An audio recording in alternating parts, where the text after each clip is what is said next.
Hey, hello, and welcome to the British Canoeing Paddlecast. Thank you so much for being here. It's lovely to have you all along, and I'm just so grateful for you being here tonight. I'm Etienne Stott. I hope you've had a good week, hopefully been out on the water. I don't know if any of you have been out in the sunshine. I've found myself a little bit scorched over the weekend, not being particularly sun safe. I hope you've been putting on your sun cream and wearing your sun hats. But yeah, oh man, we've got a super good episode for you all this evening, and I'm really excited about it. It's going to be really cool. But if you missed last week's episode, we were exploring mental health and paddle sports and how those two things just seem to be like peas and carrots and fit together so well. It was really interesting. So if you want, you can listen again to that. Check it out on the British Canoeing socials, YouTube and Facebook. And definitely if you're listening on a podcast or you're listening again to this episode, really grateful for that. Welcome for those people listening again. And so tonight we're in for a real treat. We're going to explore a great kind of part of the history of canoeing and British canoeing, and part of that the white water paddling and the river running that has played such a kind of central role in the kind of development of our sport over the last 85 years. So from the early descents in the 40s and the 50s of European rivers to an explosion of growth, the amazing years of the 70s with groups taking on challenges, pioneering rivers that were previously deemed impossible. We're going to have some really interesting perspectives on that because we've got three fabulous guests tonight. So a really big welcome to SuzyHornby, Roger Huyton and Mick Coyne. And these three, it's just super good to have you all in the room here tonight. Welcome all three of you, and I'm really looking forward to this. I'm already really excited. And just because quite a lot of people, with the greatest of respect, they may not be aware of your involvement in the history of paddle sport, and me myself, I'm looking forward to being educated about this as well. It'd be really nice to hear a little bit about you, to introduce yourself and just your background in these paddle sport adventures. So it would be nice if you could just introduce yourselves one at a time. Who will I pick first? Ladies first. How about that? Suzy, would you mind just a little bit who you are and your claim to fame in the world of adventuring, canoeing and kayaking?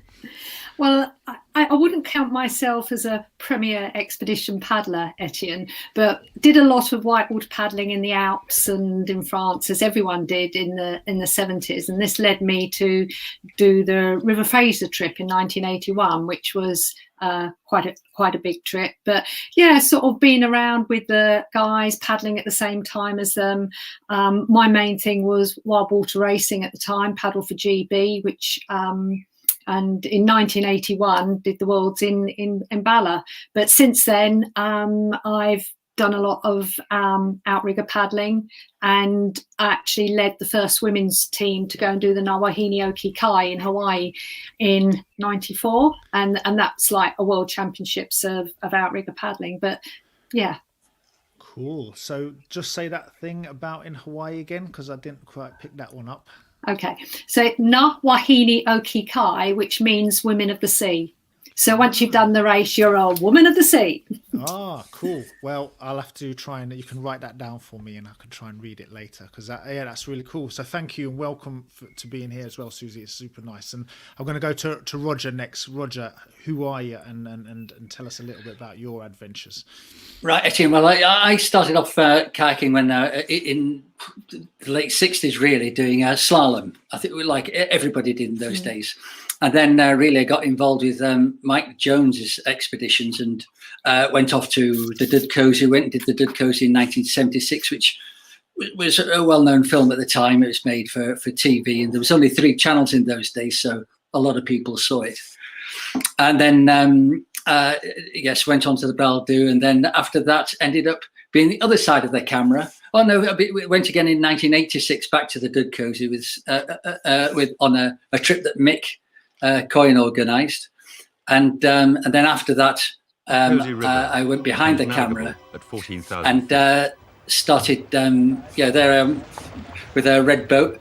After that we went behind the camera and did the Indus. Attempted to run this river, but they were forced to bypass very large sections of it. With better equipment and modern techniques, these canoeists hope to do better. That is no small ambition, for the Dudkosi is a fearsome river.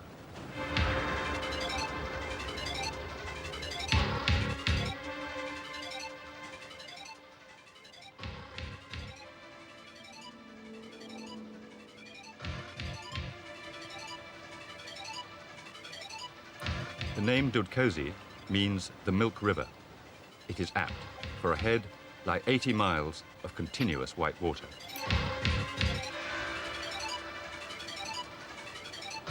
As the canoeists begin their journey, the microlights prepare to start their task of carrying out reconnaissance in the gorges downstream.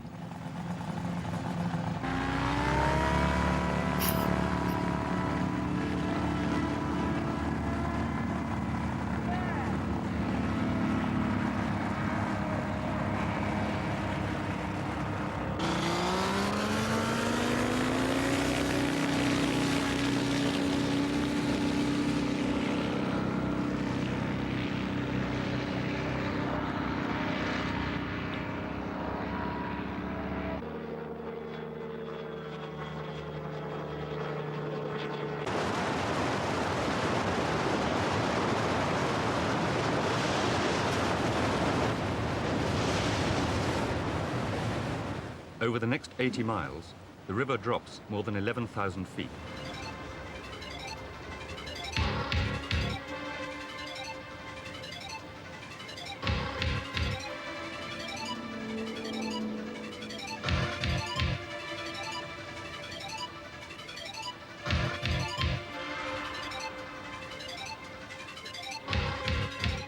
The air at this altitude is so thin that within minutes of setting off, the canoeists are fighting for breath.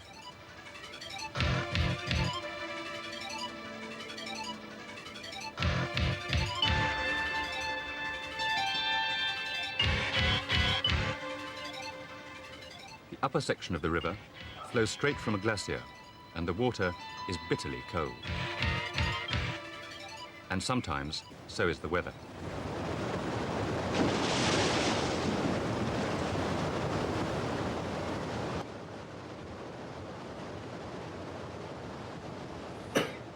In Europe and North America, the fastest rivers that are run drop at the rate of 200 feet per mile. The Dudkosi is... Well, I've muted myself. Yeah, Roger, how is it making you feel watching this video again? Do you know, it's so long since I've seen it again. It's I can remember loads about it. I mean, it was very cold. And it was funny. Nick Downey, who made the film, he did the commentary as well at the top. You see, we got onto that river there at 14,000 feet. Now, of course, we'd done it 10 years before that, and we knew we'd be okay kayaking. But do you know, the first time we did go up there, we really didn't know at 14,000 feet whether you'd be able to, you know, expend much energy, you know, actually go kayaking. We could in the end, you know, if you're acclimatized. But, you know, we set off. I know Mike Jones had taken along all sorts of potions and drugs to just in case we were having problems. But no, it turned out okay. I tell you what, I particularly enjoyed the 80s kind of little soundtrack, or maybe it's like, you know, the synthesizer and the rolling out of the way of the microlights and the takeoff technique. I thought that was brilliant. Yeah. It just looks, it looks like your equipment is quite, I guess, looks. Well, the first time I've watched the Dudkosi one with the fiberglass kayaks, you're thinking, "Oh my word!" And this looks a little bit more like you guys were sort of set for the river sort of thing. Now, do you know, funny enough, I think Graham Macrath at Piranha, I think, designed these boats. I think there's a pool bath with him, Mick. Yeah. We were using them in swimming pools, rotor bats, and Graham developed the mountain bat, and we took a mixture of bigger boats. That one in the shot is one he designed for us called the Everest, appropriately enough, and then mountain bats, and. I think it was the first decent sized expedition that used them. There were a few of us have been experimenting with them in the Alps, but this was the first time they were used. Yeah, I think in earnest on a big trip. And I think Dave Manby. First of all, I remember seeing him going down the tail in it and making little eddies in it, and that's what impressed me about the boat at the time. So you were like, go on, Suzy, go on. I was going to say, what you really notice from the boy, that they're all making very much slalom moves, you know, in the breakouts and that. And you can see everybody's background in those days was originated in slalom, as Roger said at the beginning. And you can see Mick did a lovely breakout, coming back in again. You could almost put the poles there and it would have been got a clear run. Well, if you put a pole there, we would have hit them. Yeah. So just Mick, just because the video came on and you didn't introduce yourself as well. So Mick, and just tell us a little bit about your background. I mean, we can already tell that you've been around and done a bit of this stuff, but how did you get Well, I came into whitewater canoeing slightly later because I am, although it doesn't look it, I'm a few years younger than Roger, and really there was a lot of big inspirations in paddling, and most of them were to do with what was on television. And in the early days, there wasn't much on television. As Roger said, there was only 2 or 3 channels at the time. In '72, loads of things happened that all sort of hit the screen in one way or another. There was a film, believe it, out called Deliverance, which is the first big feature film that had canoeing in it, which was an amazing film. In fact, the whitewater sequences on there really weren't repeated again until that Everest trip that Roger did in '76. But at the same time, the Olympics were held at Augsburg, and we suddenly saw slalom on television on an amazing course, and it was open to the public, so we could all paddle it. Although at the time I was still slightly young to paddle on it. And in '76, my sort of big inspiration for paddling was Mick Hopkinson, Mick Jones, Roger, Dave Manby doing the Everest trip.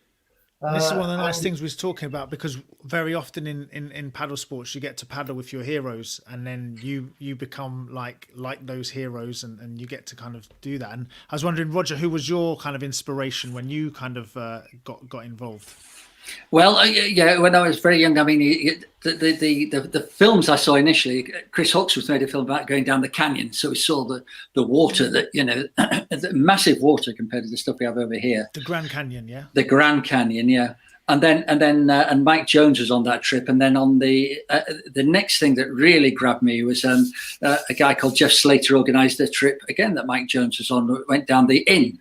Now these days, all of us go over and paddle the Inn, but in those days that was very unusual for us to go over there and do a whole length down from, I think, Samaritz down to where it flattens out Landeck. But I think to be honest, I think Mike Jones was the biggest influence, because Mike was the one that was pushing, getting the expeditions going. Once he went off with Mick Hopkinson to do the Blue Nile. So and this is my connection here as well, because so not everybody may have heard of Mike Jones, but Mike Jones was my crewmate Tim Bailey's uncle, and he's no longer with us, not Tim, Mike Jones. And so I have heard a little bit and come across these stories, and just hearing you guys saying about how Mike Jones was like, he was the guy, and everyone, I read something earlier on today, and he just said he was such an inspirational person and such a charismatic kind of mover on the scene. And Suzy, I was wondering about you, because what brought you into, what inspired you? Because I don't know how many female paddlers were around at the time doing the sort of thing that you were doing. Were you inspired by female paddlers and athletes, or did you kind of just, what was your inspiration? Bit of both. I was very inspired by Pauline Squires, now Goodwin.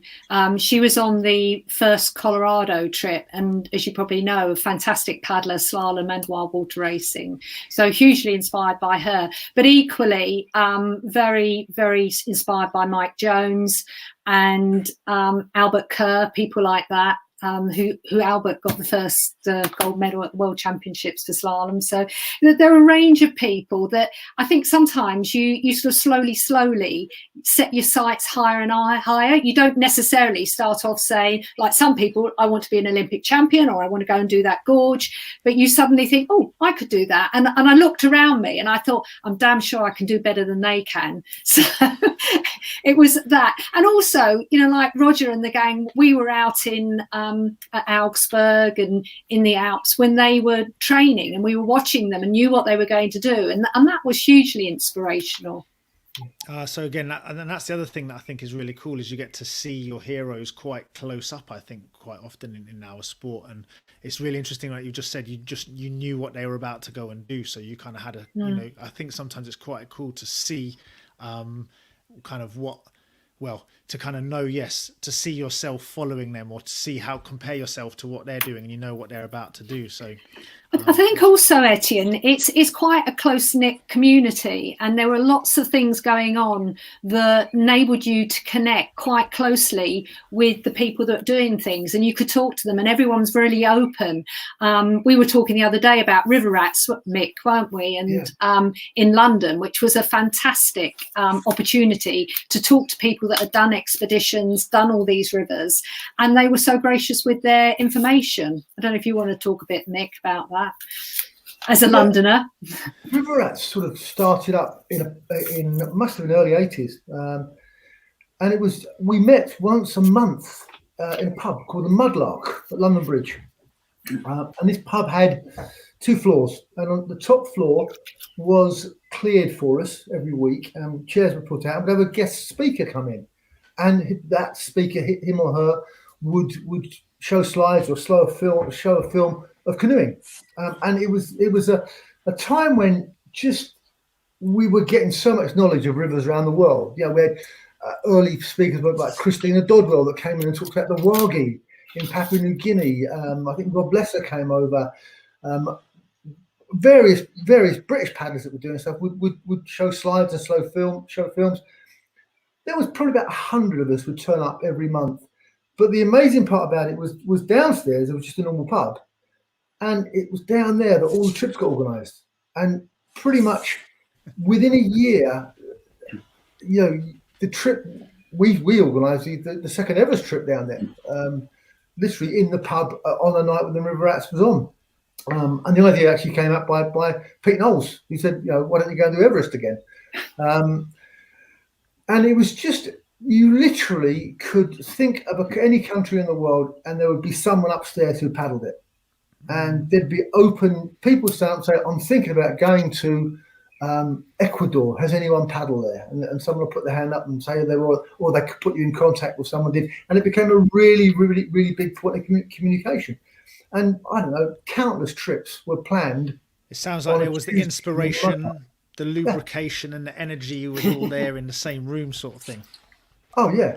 I mean, going back to Roger's trip, when they came back, they gave a series of lectures, and I remember one of them was up in the Chainbridge Hotel on the River Dee. Yeah. We were all up there for a slalom or a river race, I can't remember, and they gave this lecture, and someone asked a question at the end and said, what's it like paddling at high altitude? You get altitude sickness, following on from what Roger said.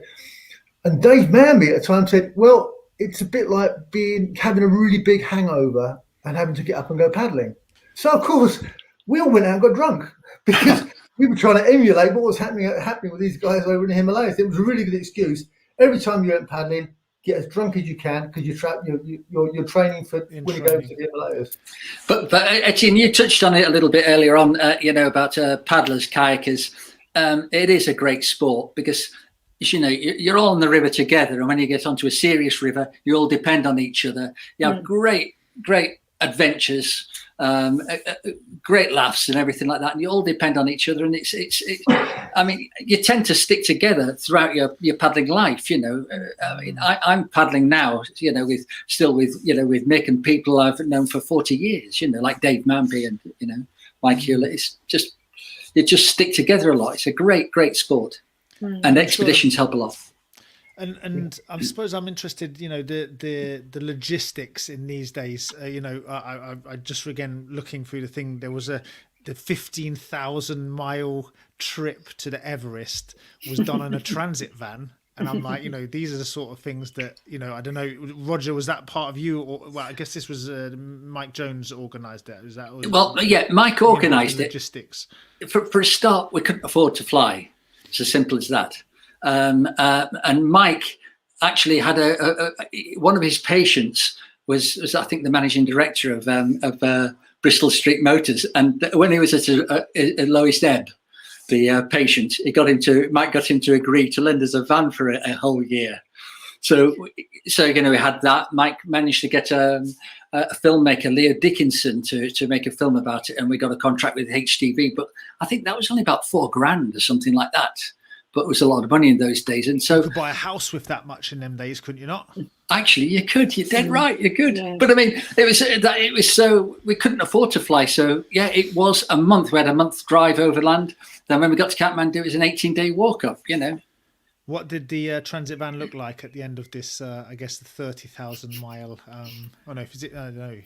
What did it? Well, did it come back to Bristol Street Motors? It did come back, but I can't remember how it happened. But the starter motor packed up when we were in Kathmandu. So on the way back, every night we had to park somewhere where there was a hill.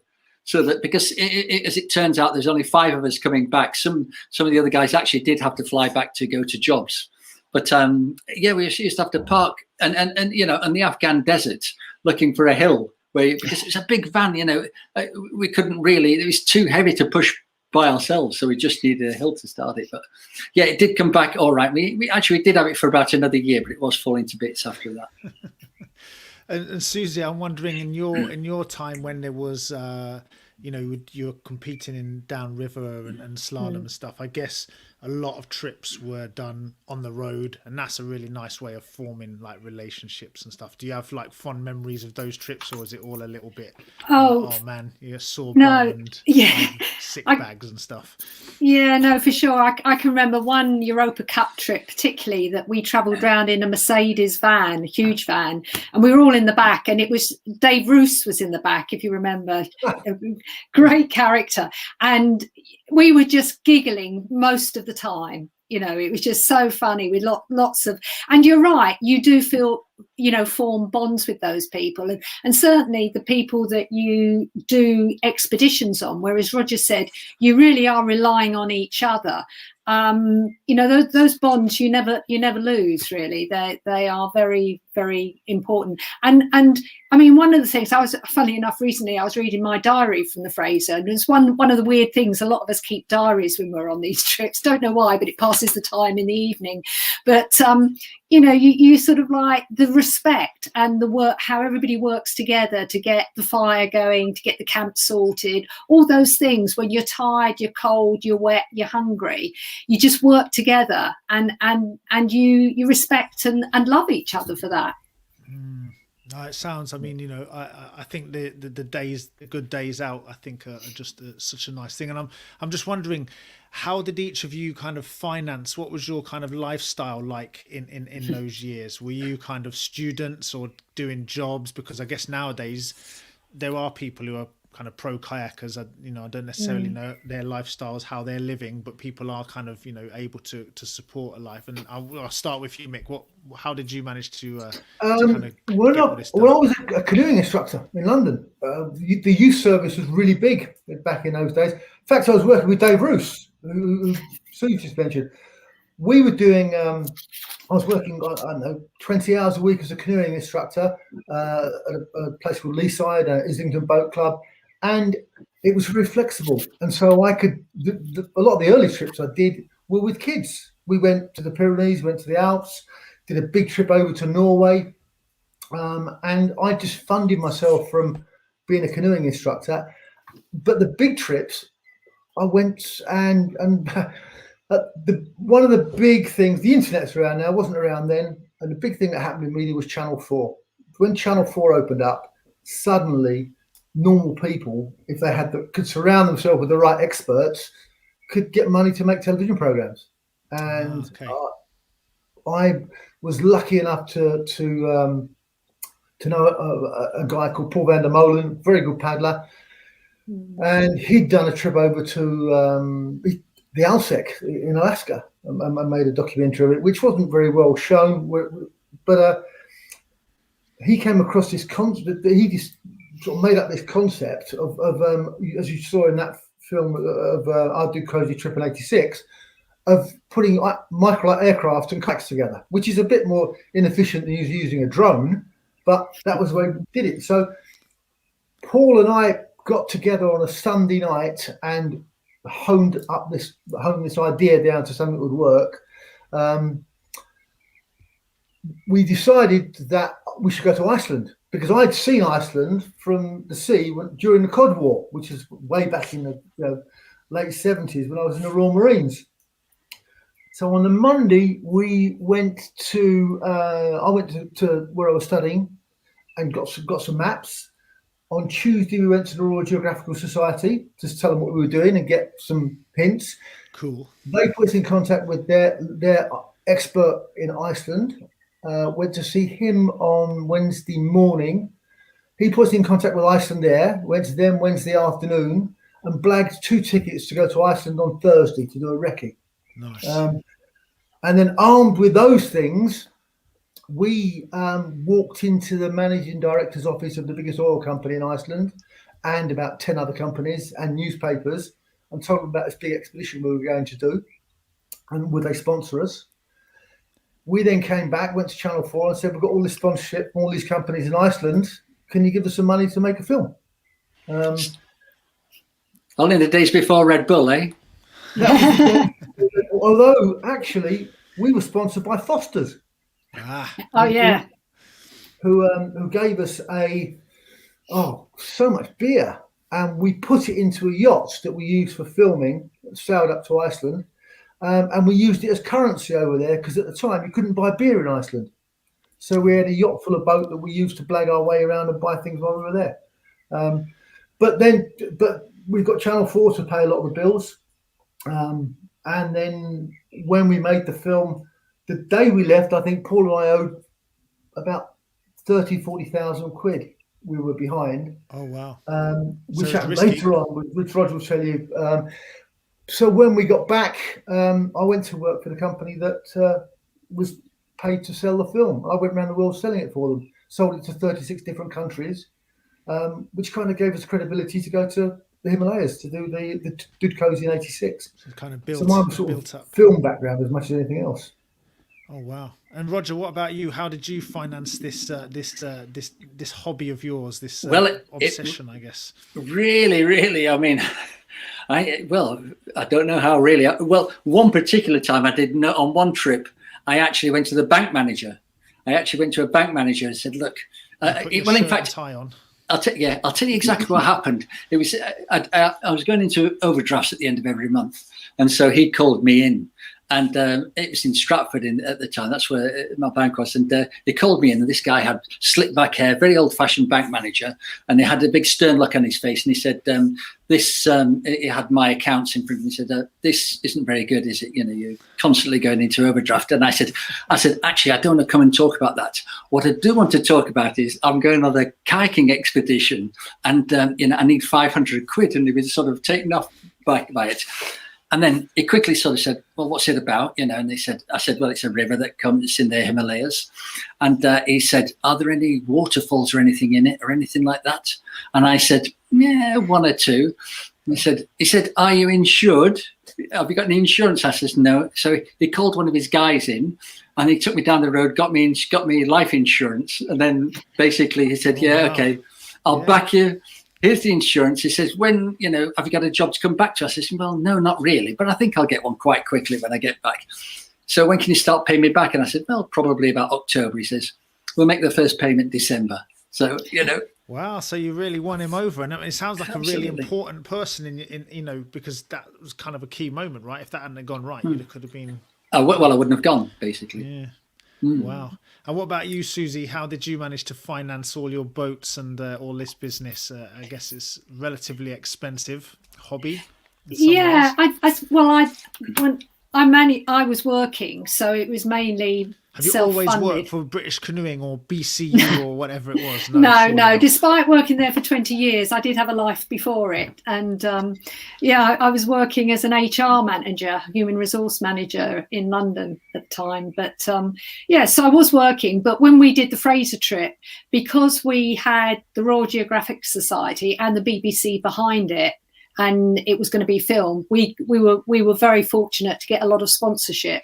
So a lot of the equipment was donated through sponsorship. So those sort of costs. But we obviously had to pay for our fares and that. But we got a lot through that, and we that was great. But I guess there's always been the attitude. My feeling has been that I expected to pay for it. Really, it was a different time.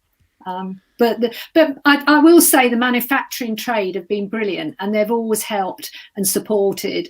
And you know, when I was paddling for GB, got discounted boats, and they, you know, we had Katana boats for Everest, which were done by Barron, and we had an Everest from Piranha, really brilliant. And funnily enough, we got sponsored by Kevlar, so the actual material for the boats was provided, and that was quite radical at the time. You know, we made a lot of having bulletproof boats, because all anybody knew at that time was they made bulletproof vests with Kevlar. So it was you know, there was a lot of goodwill from our own trade in supporting these things.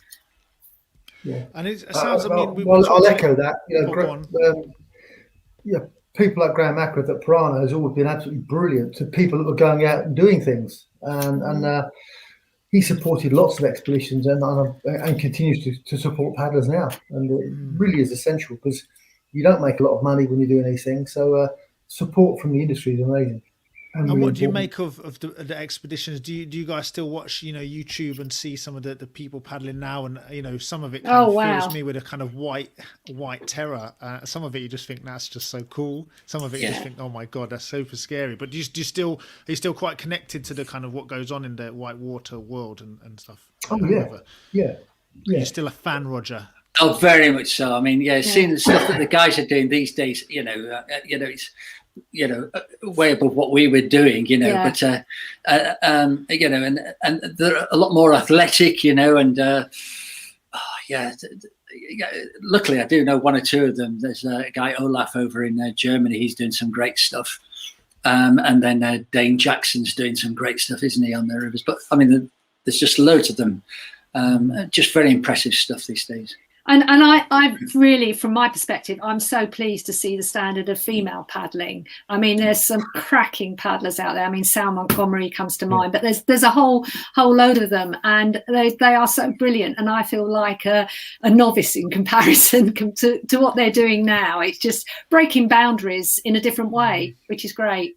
But that's the interesting thing, isn't it? Of course, everything's relative, you know, and you know, there's no doubt. I suppose some of the athletes, the whitewater athletes. Now we had Nuria Newman on, you know, one. I think she was the second episode of this Paddlecast, and she was you know, an elite slalom paddler, you know, super well trained physically, you know, very high level, mentally. Have done loads, you know, lots and lots of stuff. But I suppose that the whole level is higher, so it's all relative. And I suppose I still absolutely credit, you know, you would say, oh yeah, we're not as good paddlers or whatever, but you know, of course everything's different, and you know that I still have a great respect for all of you, and in fact any paddler, you know, because it's all relative, isn't it? At the time that they're alive, what they're doing, they're standing on the shoulders of the people that, you know, were there at the time, and absolutely they're, you know, the lineage of those paddlers now, they would not be there without the research. You know, I guess people are paddling Piranha boats, and they wouldn't be, you know, built on the boats that you paddled. So it's remarkable. And do you see, you know, I suppose one of the things that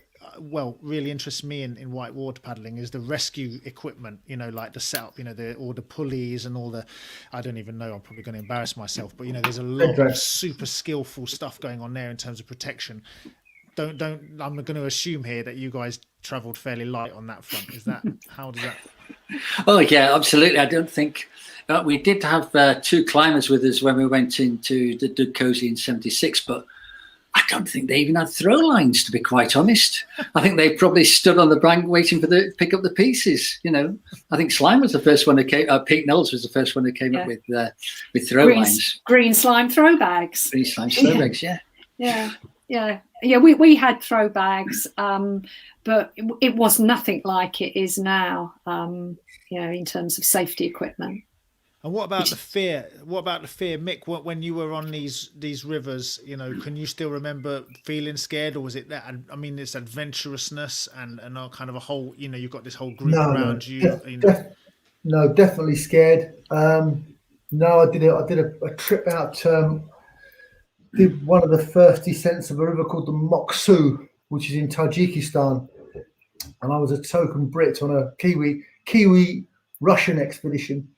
It'd been done once before by a group of Russian rafters. They made their own rafts called plots, and 6 people had died on that trip.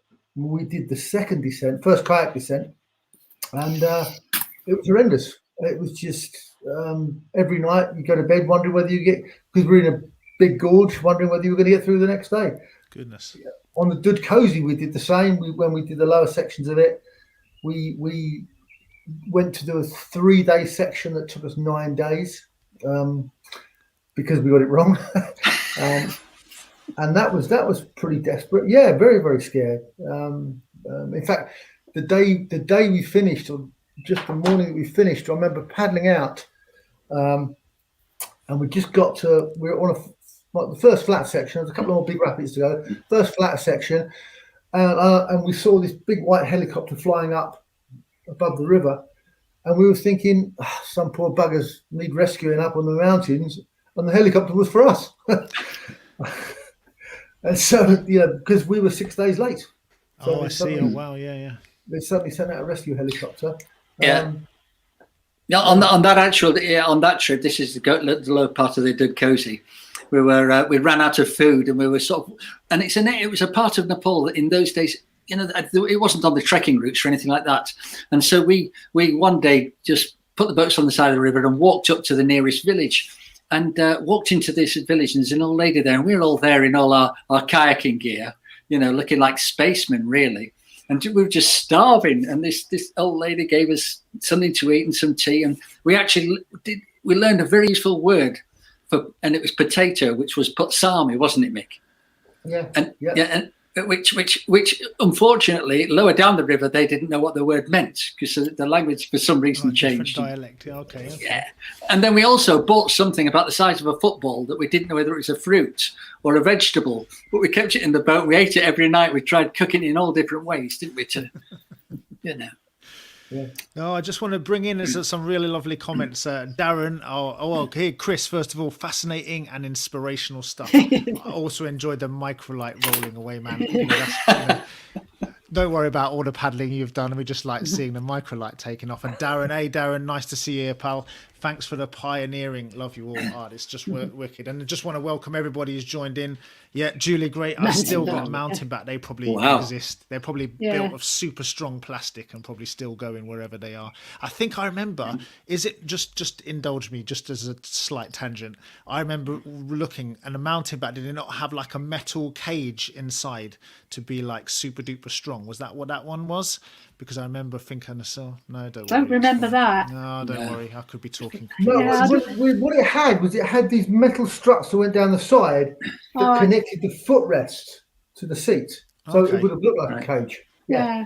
I remember paddling mountain bats in Nepal. We did there was some out there, and we did the Marsyandi and the Kaligandaki before it was dammed up there. Those. They were probably ours that we left out there. Probably were. Didn't bring them back. Yeah, probably were. Just got a question here from C1 C1WWR is a fan. Hello, Ross. Ross. I knew I was going to say his code name. And I just wonder, he's wondering if you've paddled in areas now which would be regarded as off limits for political reasons. I mean, there's so many things, I guess in Afghanistan and Pakistan and Syria, some of these mountain areas are probably quite wild and probably a bit dangerous now. Were there any areas now that you look at on the news and think, I've been there?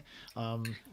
Well, do you know, I would have thought going up the parts of the Indus and Gilgit and that was off limits, but guys are now doing it. I know I spoke to Mick Hopkinson a couple of weeks ago, and he said a friend of his had just come back from doing the Gilgit, the Indus, and the Braldu up there. So that surprised me, because you'd have thought that was infested with, Taliban, basically. When we paddled it, it was a war zone, because it was in Kashmir, still is, in fact. But we had to apply for permission from the government, and the permission hadn't come.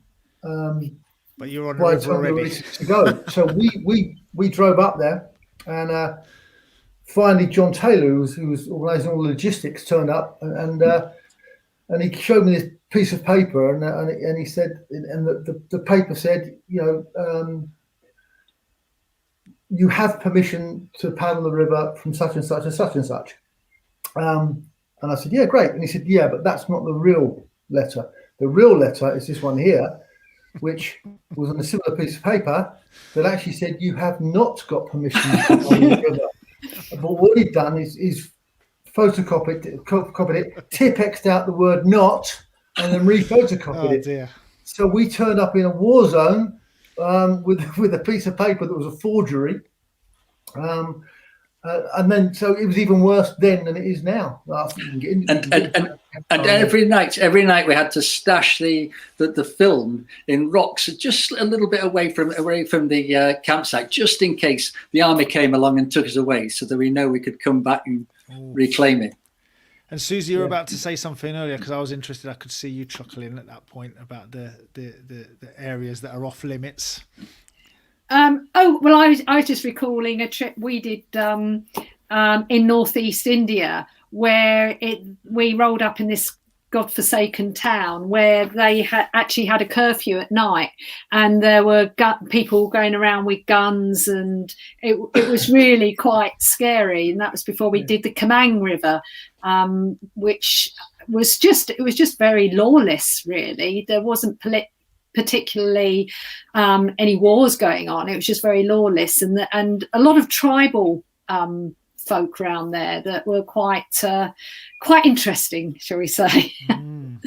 No, I just got another one there. Phil Hadley, look there, inspirational stuff. Suzy has always been an inspiration to me. That's so cool. And I also really like this comment from Leo. So it's kind of like paying it forward, you know. So Mick, you said you used to watch these films or slideshows, you know, in the pub. I can't remember what you called it now, but then it's like, Mick came to Proteus to give his breakthrough lecture 37 years ago. Still got the signed poster. Oh man, there you go. Wonderful. And Leo, I don't know. Go on, sorry, Suzy, go on. I was just going to say, going back to you were talking about being scared on the river, and I think you're not honest if you say you're not scared, to be honest. But I can remember very much in my early days doing the Verdon River Gorge, and we were supposed to be led down it by the very Honourable Peter Knowles, Acker Slime, who unfortunately had an accident just the day before, so couldn't. So we'd expected a guide to go down it, and anybody who knows it will know that it's a day trip. It takes about 8 hours, and it's very, very technical in the sense you never know what's around the next bend. So if you're scouting it, it takes forever. I mean, people do it in 4 hours now. They just go, but if you don't know it, and there's a bit that you shoot a rapid into a cave, it goes underground. And I had the most horrendous swim early on and nearly went down a siphon. And for the rest of the trip, I was absolutely petrified around every bend. And I just couldn't wait for it to end. And the only bit was when we never knew when we got to the end until we saw a pedalo coming towards us up the river, and we knew that we'd got to the end of it, and it was just such relief that this pedalo had come up from the lake and we'd finished the Verdon Gorge. Oh, that's amazing. I'm just going to bring this question from Philip McDonald. He's asking, I wonder if any trips were written off due to equipment failure. I remember a friend's trip was dashed by the lost spray decks, and I'm just wondering because, you know, it seems to me the equipment is super bomb-proof now, and it seems like by the time you guys were all paddling, the equipment was probably pretty solid. But did that ever happen? Anything like that ever happen to any of you? No, you had to be careful. Obviously, we were paddling in the 76 down the Dakota. It was fiberglass kayaks. Okay, yeah. So and I think a couple of them were written off, something like that. And also, you know, you go kayaking, you do a stint in the morning, then you spend lunchtime, you know, patching up the kayaks with the fiberglass. Then get on the river and then patch it up again at night. That was you know, obviously we don't do that sort of thing these days, thank God. But no, I never actually had to give up a trip because of we lost every single boat. I think it was always a concern with the fiberglass boats, because I know when we did the Fraser that if we'd written off a boat, that would have been it. You know, the nearest we could have done was hitched onto a road, got the train to Vancouver and come back with another one. There was no support on that. So it was always in your mind when you were doing stuff. Oh, I tell you, I mean, this is just lovely conversation. I'm just enjoying myself, and I'm just welcome everybody who's coming in and anyone who's listening again. As I hope you're enjoying it as much as I am, because it's just I feel like we could talk for hours here, and I just wondered if any of you would like to just perhaps recall, you know, your favourite day on the river, or one of those standout days, or anything that, like, you know, just one of those sort of moments that you would like be that's a good memory. Can everyone bring one to mind if you can sift through one of those in all of the days that you're out there? Anyone got one? God, Etienne, there are just so many. I mean, and it's not a cop out this, but there are so many. Even just recently, these days, we a bunch of us, Mick and a bunch of us, as I say, paddled for 40 years. We go off to the Himalayas every year, and I did a trip year before last, down the Canali. And and it was you're with your best bunch of mates. The water was just about the right standard for us these days, and then actually there's quite a really long flat piece to go out on. It's just such a fantastic river, which I think is going to be dammed fairly soon, apparently. So guys, get out there and do it. It's great. What about you, Suzy? What about you? I very much like Roger. It's hard to recall specific, but I can remember some moments, and particularly on the Fraser, when you have a roller coaster emotion quite often on trips, from highs and lows, and particularly when they're 4 weeks or so, you're trying to control that.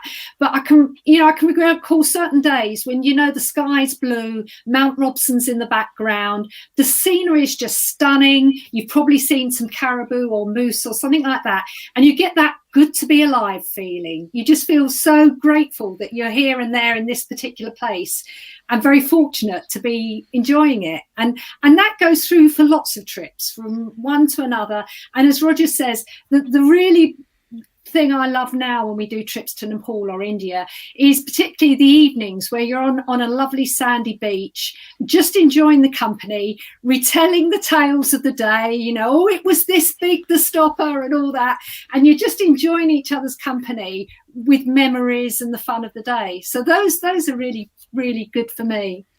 And what about you, Mick? Can you pin one day down? It was funny enough, one of the best days paddling was at Lee Valley. There was a guy called Alan Fox who we were all going to his birthday party, 2011, a year before the Olympics, and somehow I managed to blag the first group to paddle it, and there was no safety. They just let us do our own thing, and I got the birthday list of the people who are going to Alan's party that was just up the road, and we probably about 35 or 40 paddlers all turned up to do the two courses at the Olympics, and we just paddled at Lee Valley with no guides, nothing at all. One of the funny things talked about safety was I'd emailed out to everybody to say, bring a boat and arrive. We all arrived, and there was the occasional swimmer, and then the safety did come out, because all of a sudden someone was swimming and there were 10 throw lines all thrown at the person, which of course you're not allowed to have on the Olympic course anyway, because it could clog up the machinery. But paddling there all day and then going back to Fox's in the evening with 35 or 40 paddling mates, having a big curry, having paddled all day. That was probably one of the best days I remember on river. Oh man! And so I just got one other question, a little one, just because I think I've heard you variously alluding to your paddling. So Roger, it sounds like you're still paddling. Have you managed to keep paddling through lockdown, and are you going to get on the white water again soon? Yeah, well, but I've had last 2 weekends at Lee Valley. Really, Lee Valley's pretty much my home. I go with myself, Mike and Mike Hewlett and Mick Coyne. We go there just most weekends. It's great, and then. As I say, we managed to get away once a year to the Himalayas, usually, if we can get away soon. I don't know what's going to happen with COVID. But yeah. What about you, Suzy? Do you still get to paddle? Oh, yeah, I paddle 5 or 6 times a week, mostly on the Thames, because I only live 100 metres away from it. So I can get lots of paddling in. Don't get much white water in, go away to do sea trips, but every now and then get away to India or Nepal to do a bit of whitewater paddling, but the more the fluffy grade 3 now than the really challenging stuff.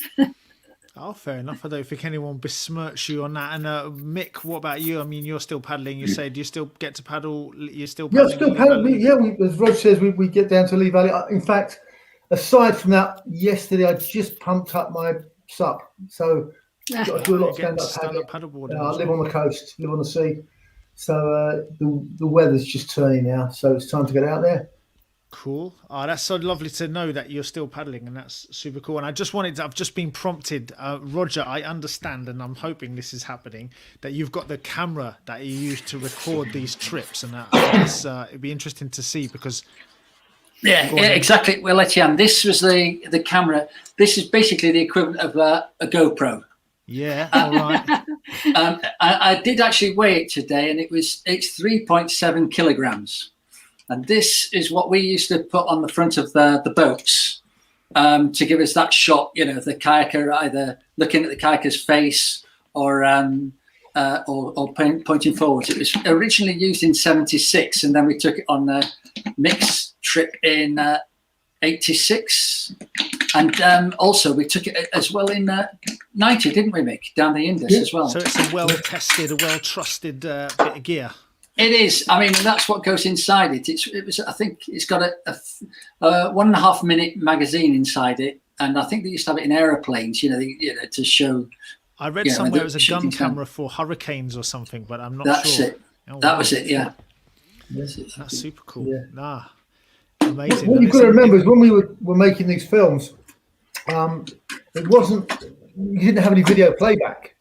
No. So we shoot film and actually not see the results for 2 months. Yeah. And sometimes the results came out really, really well, and sometimes they didn't. Yeah. No, thank you for having that ready to go, Roger. I'm glad to see it because it is, it's interesting now. Everybody can have one of the little cheeky GoPros or something, which is great. Yeah. You guys are definitely doing that pioneering stuff, and it's amazing that it still looks like it would be all right, I reckon. Yeah. There's a mag in it. It would still work. Oh man, look, I think we've been going for quite a while, and I would actually love to carry on speaking to you all, but I think it is time to start to round things up, and I'm just super happy to have had this conversation with you, and I don't know, maybe there'll be other ways of hearing some more of your stories in other times, but it's just been lovely, and I don't know, does anyone else want to say anything last moment just to wrap up before we finish? Has anyone got anything they'd love to say, one last cool thing before we finish? Not cool, but I think there's you've got us three on tonight, but there's been an awful lot of other influencers and pioneers that aren't. We've referred to Pete Knowles, Dave Manby, lots of people that have been really at the forefront, and then Alan Foxy, and there's numerous people that have been involved. So we're just a microcosm of it. No, that's cool. I mean, yeah, that's the beautiful thing, isn't it? Of everyone's living on, everyone's been inspired by previous people. Anything else from Roger or Mick? No, I mean, the opportunities are still there now. Yeah, to go and do stuff. And I think sometimes people get a little bit too tied down to their own little group of paddlers. Go and meet other paddlers, talk to other paddlers, talk to them on the river. They're all interesting people. They're all doing stuff, and the secret in life, in business, in paddling is network. Get out there, meet as many people as you can, and it'll enrich your life. That sounds wonderful. Roger, did you? Oh, look, Rob Bates. Thanks. Oh, hey, Rob's from my club, by the way. I just got to give a shout out. Thanks for the inspiration. Great. No, I agree with Suzy. There's just, you've got the three of us on here, but there's just been so many of us over the years. I could start naming them all, but I won't. But there's just such a. It's been a great community. I'm really glad I took up kayaking, because it's just. I think it's just the best sport going, really. Me too. Yeah, I second that. And you can get to see the world. The whole world has got rivers.